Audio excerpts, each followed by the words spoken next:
হতাশ বিপদের মাঝখানে শুয়ে আছি, কানাঘুষো শোনা যায়, বসন্ত এসে গেছে। বসন্ত এসে গেছে, কবিদের মৃতদেহ চাপা পড়ে কাগজে, বসন্ত এসে গেছে।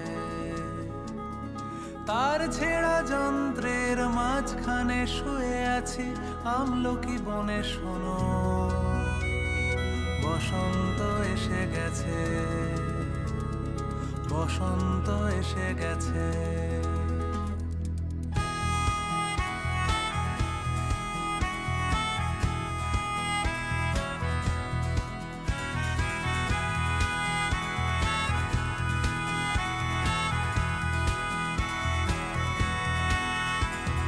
দূর হোক বানানের অকারণ চিন্তা, হ্রস্বই দীর্ঘই, হ্রস্ব